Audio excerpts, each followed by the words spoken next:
Israel has announced a full occupation of Gaza, with hundreds of thousands of Palestinians facing extermination. It seems Netanyahu has been cornered and now can only gamble everything on Gaza. So what exactly is going on here? According to a report by Global Times, after a security meeting, Netanyahu bluntly stated that a decision has been made, and on August 7th, the plan for full occupation will be submitted to the cabinet for a vote. To be honest, this guy is really desperate now.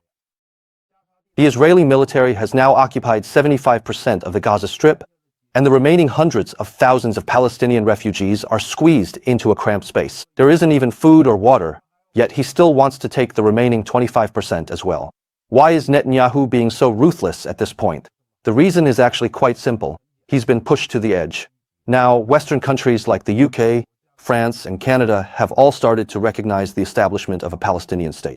Over 100,000 people in Australia braved the rain to take to the streets in support of Palestine, and even the Washington Post dared to publish the names of 18,000 Palestinian children who were killed.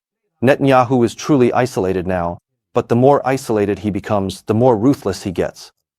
Because the United Nations General Assembly in September might push forward the establishment of a Palestinian state, Netanyahu has to seize control of Gaza completely before the assembly.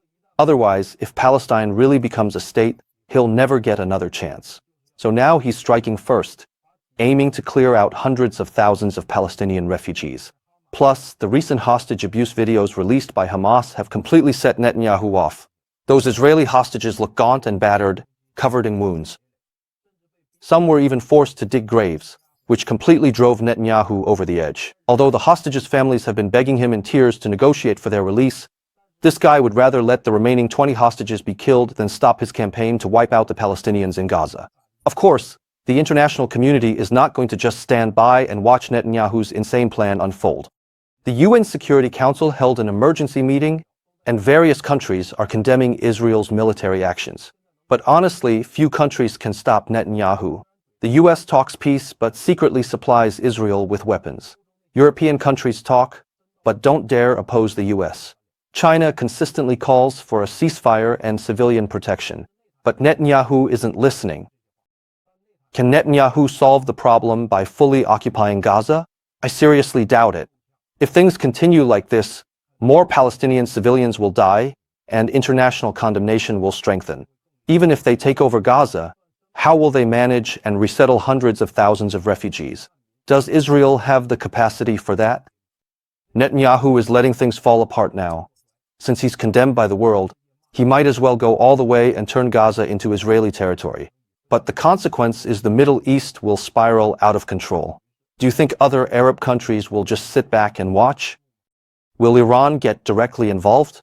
If that happens, it won't just be a simple Israel-Palestine conflict anymore. The whole Middle East will be dragged into disaster.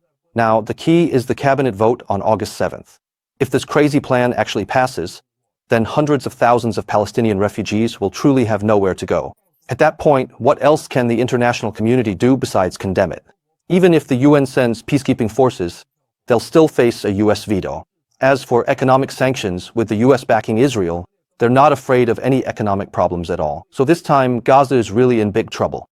Once that madman Netanyahu makes up his mind, no one can stop him, and the ones who suffer the most are still the innocent Palestinian civilians. What Netanyahu is doing is clearly genocide. But the problem is, right now, there really isn't anyone who can step up to stop him. Netanyahu is letting the whole world see Israel's true colors. Even if the Gaza issue gets resolved, who would dare to get close to Israel in the future?